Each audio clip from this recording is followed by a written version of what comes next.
Mr. Rosenthal in opposition to the bill.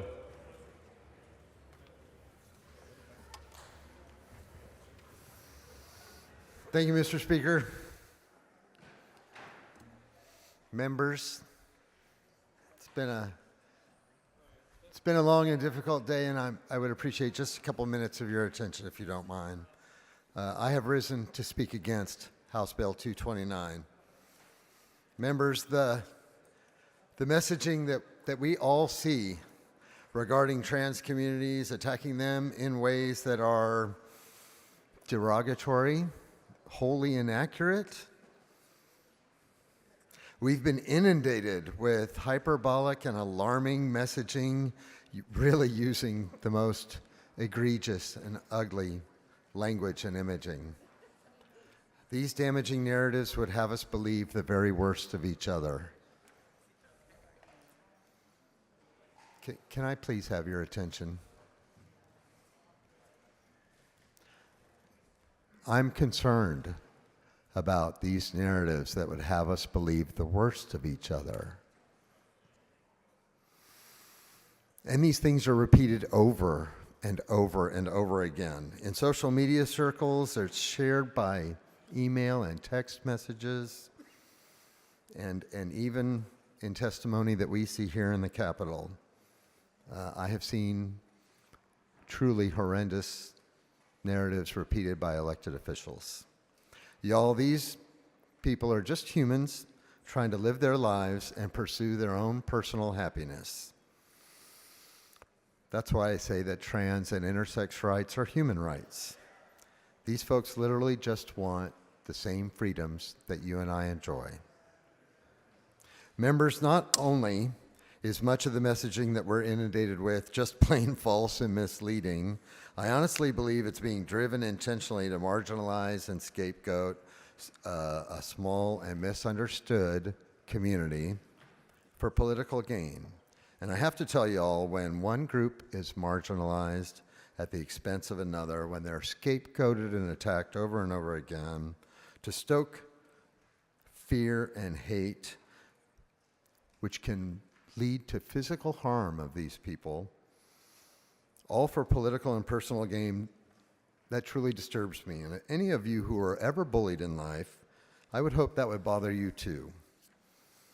Now, please don't get me wrong, all right? I know that folks earnestly hold their beliefs, and I do feel that members in this chamber are truly trying to do good for their communities.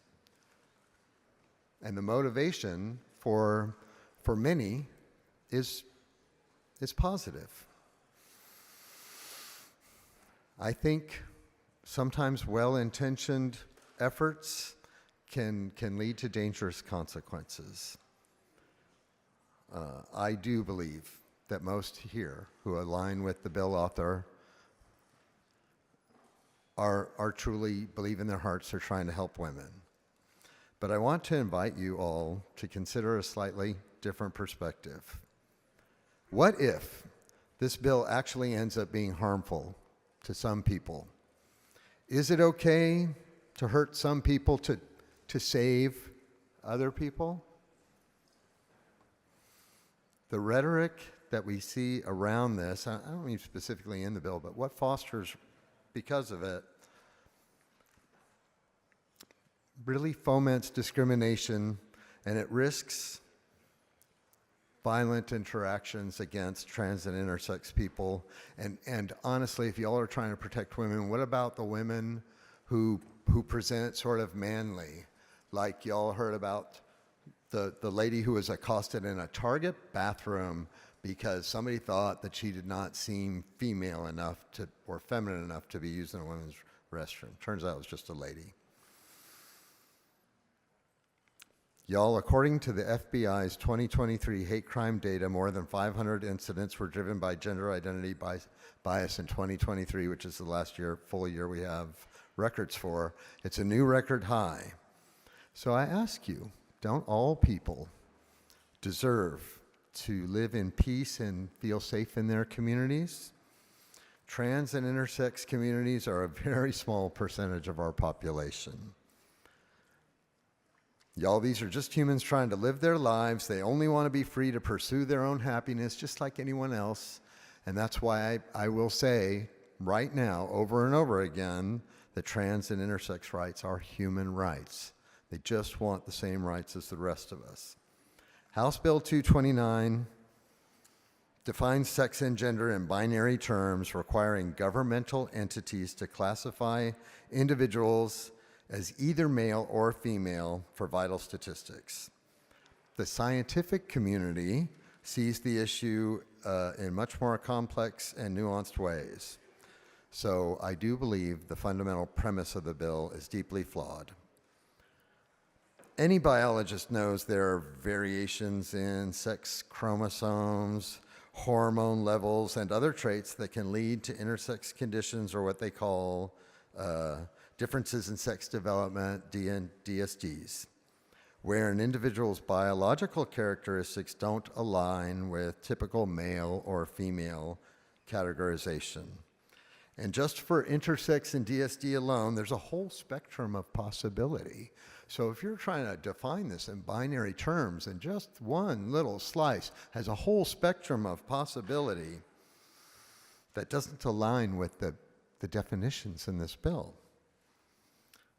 Colleagues, the bill risks the erasure of these folks, the transgender and the intersex people, and anyone who's non-binary, really.